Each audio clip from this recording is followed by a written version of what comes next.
Welcome everyone, it's me Soul Gardener 74 and I wanted to make a seed starting mix video. And the reason why I'm making my own seed starter mix is because seed starter mixes can get expensive. And when you have a lot of seeds to begin, you don't want to be spending a lot of money on seed starter mix. Last year I was using potting soil as my seed starting mix because last year was my first year gardening, and yes, I had success with the potting soil, but I also had some failures. Well, this year, for some reason, it seems like with this pandemic, the potting soil that I've been purchasing lately has way more sticks in it than it has ever had in the past. And I'm believing it's because there's some type of rush to hurry up and get potting soil prepared because people are gardening more and trying to grow their own food because of the pandemic. So at my local community garden, I noticed that when I start seeds there in the greenhouse, that the seed starting mix is very light, fluffy, airy, and my seeds were able to germinate easily.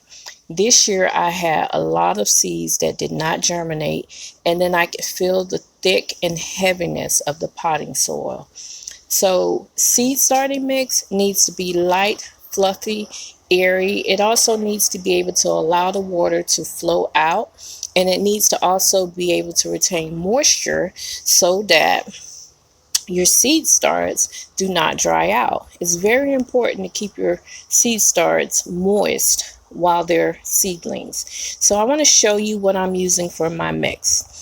My mix is 8 parts. 8 parts can be a 1 cup measuring cup, a 2 cup measuring cup, whatever you want it to be. As you can see, all of my pots are the same size, and that makes my measurements equal.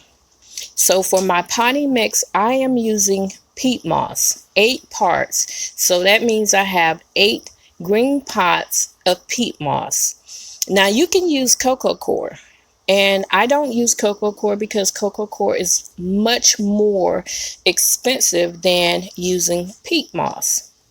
Therefore, I purchase a large bag of peat moss because I also mix it in my gardening soil to mix in my raised beds, and I also use it in my tomato mixes because tomatoes like acidity, as well as my blackberries and blueberries. So I am using 8 parts of the peat moss here, and then the reason why I'm using the peat moss is because I'm using small seed starter trays.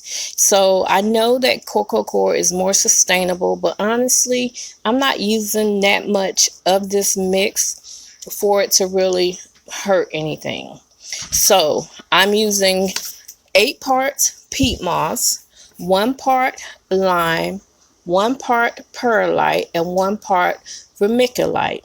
As you can see right here, that is a large bag of peat moss that I am using. I paid $10 for that. So the reason why I use vermiculite is so that it can retain moisture, and then the perlite so that the moisture can easily flow out, and that your seeds roots are not sitting in moisture. And you have to use lime when you're using the peat moss because it's acidic, and the lime tones down the acidic effect of the mixture.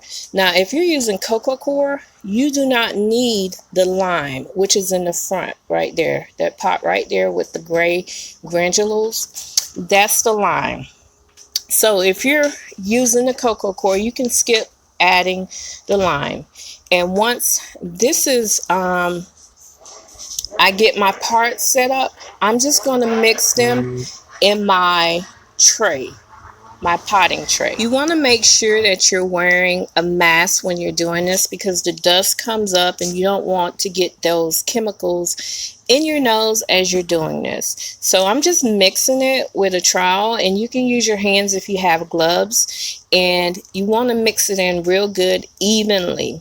What I noticed is you can see more of the perlite and vermiculite and less of the lime, which I thought would have a stronger appearance because of the thickness of it, but you can't really tell. The mixture is extremely airy and fluffy, and it looks just like the seed starting mix at my local community garden. And that's easy peasy, guys. I will put in the description what my ingredients were so that you guys can make your own seed starting mix. And like I said, the part can be anything. It can be 1 cup. You would just make sure you would have 8 1 cups, and then 1 cup of vermiculite, perlite, and lime if you're using the peat moss. And that's it, guys. If you like this video, please give me a thumbs up, leave me a comment, share, and if you're not already a member of my channel, please subscribe. And thanks so much for watching. Have a blessed day. Bye-bye.